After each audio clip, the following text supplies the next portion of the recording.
The invitation arrived on a quiet Tuesday morning, resting on Emma Harper's small kitchen table like a challenge she hadn't asked for.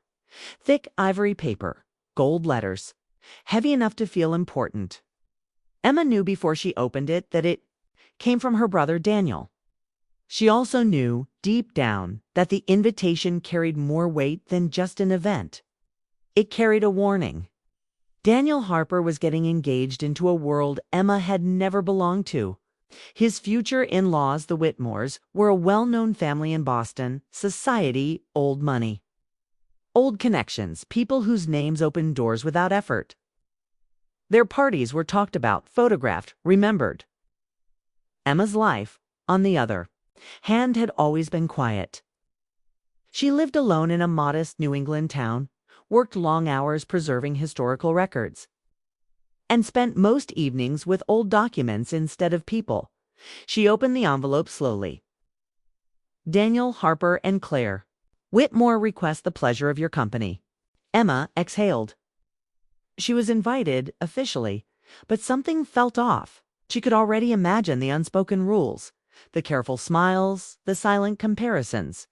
Still, Daniel was her brother. She couldn't not go. Daniel called her that night. His voice sounded warm but careful, like he was choosing each word before letting it out. I'm really glad you're coming, he said. It's a big crowd. Claire's family is very traditional. Emma leaned against her kitchen counter, listening. I understand, she said calmly. There was a pause. Maybe stay close to me, Daniel added, or the quieter areas. Just until things settle. She closed her eyes for a moment. The message was clear. He wasn't ashamed of her, not exactly. He was afraid of how she would be judged and what that judgment might reflect on him. Be fine, she said. I always am. The night of the party arrived cold and bright. The Whitmore estate stood tall and glowing, its windows lit like a promise that not everyone was meant to share. Emma stepped out of her car, smoothing her navy dress. It wasn't designer. It wasn't loud, but it fit her perfectly, and it felt honest. Inside, the house was full of sound laughter that came easily, glasses clinking, conversations flowing like rehearsed performances. People moved with confidence as if they had grown up knowing exactly where they belonged. Daniel found her near the entrance almost immediately. Relief crossed his face, followed by tension. You made it, he said, pulling her into a quick hug. Come with me. He guided her past the main ballroom, past the cluster of important-looking guests, and into a smaller side lounge. The room was elegant but removed, decorated with antique furniture and a quiet fireplace. You can relax here, Daniel said. I'll check on you later. Emma nodded, smiling gently. Don't worry about me, she said. As he left, she felt the familiar sting of being set aside. It wasn't cruelty, it was fear. Fear of difference. Fear of not fitting the perfect picture. She sat on a velvet chair, holding a glass of water, observing from a distance. The room held a small display of old photographs, historic images of Boston streets, families, and landmarks. Emma recognized them immediately. She had restored several of those photos years ago, working late nights to save fading memories. While others barely glanced at the display, one man stood studying it closely. He was tall, dressed simply compared to the others, his attention focused entirely on the photographs. He didn't look like he was performing for anyone. He looked like he was thinking. Emma watched him for a moment, curiosity growing. He finally turned. Their eyes met. There was no shock, no rush. Just a quiet pause, like two people recognizing something familiar in a crowded place. He walked over with an easy confidence. These photographs, he said, his voice calm and thoughtful, they've been restored with care. Whoever did it understood their value. Emma hesitated, then answered honestly. I worked on some of them years ago. His expression changed, interest softened into respect. Emma Harper, he said, more statement than question. You wrote the restoration notes. Her heart skipped. She hadn't expected her name to be known here. Yes, she said. That was me. I'm Lucas Reed, he said. I work with historical preservation groups. Your work has been referenced more than you know. Before Emma could respond, a sharp voice interrupted them. Daniel. Mrs. Whitmore stood nearby, her eyes fixed on Emma. Her smile was polite, but her curiosity was unmistakable. Why didn't you tell us your sister was here? She asked. The room seemed to hold its breath. Daniel turned quickly, color draining from his face. Ma, Mrs. Whitmore, I mean this is Emma. Mrs. Whitmore looked Emma over, not unkindly, but critically. Harper, she repeated. As in the Harper archives, Emma met her gaze calmly. Yes. A flicker of surprise crossed the woman's face. Lucas stepped slightly closer to Emma, his tone respectful but firm.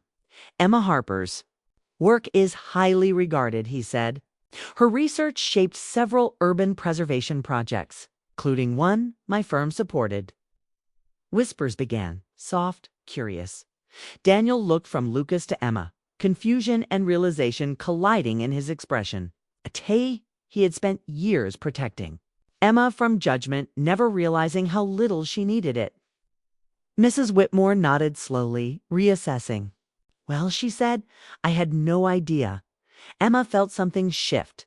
Not triumph, not revenge, just clarity. She hadn't changed. The room had. As the noise of the party resumed, Emma realized she was no longer invisible. And for the first time that night, she wondered what else might change now that she had finally been seen. The moment felt heavier than anything Emma had experienced in years. The entire Whitmore estate seemed to hold its breath, as if waiting for someone to decide her place. She stood near the side lounge, calm but alert, while Daniel's fiancée, mother, Mrs. Whitmore, studied her with a mix of surprise and curiosity. Emma could feel the weight of judgment in the room, but she refused to shrink. She had spent her life in quiet work, building respect through dedication. And tonight would not be different. Mrs. Whitmore's eyes narrowed slightly. So you are Emma Harper, she said, her tone polite but probing. The Harper Archives. Your work on historical preservation. Emma nodded gently. Yes, ma'am. I've worked with several projects restoring historical records and photographs. The woman blinked, caught off guard by the calm confidence in her voice. Before anyone could react further, Lucas Reed stepped closer, his gaze attentive. Oh, didn't know? He asked Mrs. Whitmore. Emma Harper is respected nationally. Her research has been cited in major projects across Boston. Her notes helped guide decisions on city preservation programs. Whispers began to ripple through the room. Guests leaned in subtly, curious. Some moved closer, peering at the woman, who had been hidden behind the quieter side of the party. Daniel, still standing beside his mother, looked embarrassed and uneasy. He had tried to shield his sister from judgment, from the sharp scrutiny of the Whitmores, but now that plan was crumbling before his eyes. Emma, however, remained composed. She spoke softly, her words precise, her tone warm yet firm. I've always worked behind the scenes. My focus has been on history, not recognition. But if anyone is interested, I'd be happy to share what I've learned about these collections. Few guests, intrigued, approached her. One man in a tailored suit gestured toward a photo of Boston's Old Town Square. You've restored this? He asked, genuinely impressed. Emma nodded. Yes, it was part of a larger collection documenting early city development. It took months to repair and digitize, but it was worth preserving. Lucas smiled quietly, watching her handle the attention with grace. See, you belong here, at least in your own right.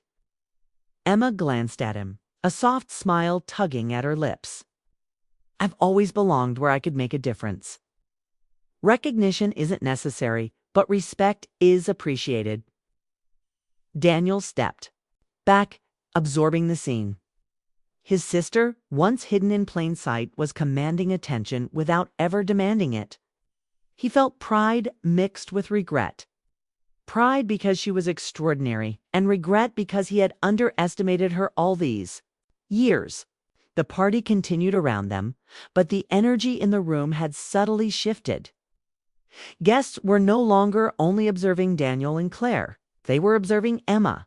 She moved among them with quiet confidence, sharing insights on the photographs, discussing historical details, answering questions without arrogance. People listened. They genuinely listened. Later, Emma found a quieter spot near the balcony, overlooking the city lights. Lucas joined her, his presence comfortable and unforced. "You were hidden tonight," he said softly. "But you were. Never small. You just needed the right audience." Emma smiled, her eyes reflecting the city's glow. "Some people assume quiet means insignificant. But the truth is, we often work in shadows, because that's where we make the most impact." Lucas nodded. "I'm glad I noticed. Most people only see what shines. They miss what matters." They talked for a long while, sharing stories about their work, their passions, the choices they had made. Emma felt a connection she hadn't expected, a connection not based on appearances or wealth, but on understanding and shared values. For the first time in a long time, she felt seen in a room full of people who normally valued only status. Across the room, Daniel approached her, looking both relieved and regretful. "Emma," he began, his voice low, "I'm sorry. I thought I was protecting you from judgment, from scrutiny, from them, but really, I was protecting myself. I didn't want the attention on you, but I realize now that you didn't need protection. You needed honesty." Emma studied him for a moment, her expression soft but firm. "I don't need protection," she said. "I need recognition for who I am, not for who others expect me to be." Daniel nodded, taking in her words. For years, he had underestimated her strength and ability. Now he saw clearly what she had always been: confident, capable, and quietly influential. As the night progressed, the Whitmores began to see her differently. No longer was she an inconvenient guest or an outsider. They observed how she handled questions, how she explained her work, how she engaged with guests respectfully but confidently. They saw intelligence, grace, and poise, qualities that no amount of money or status could fabricate. Lucas, still at her side, suggested a walk on the terrace. Emma followed willingly. They talked about life outside the confines of parties and appearances, about the value of doing work that mattered, about the quiet power of someone who observed, learned, and acted thoughtfully.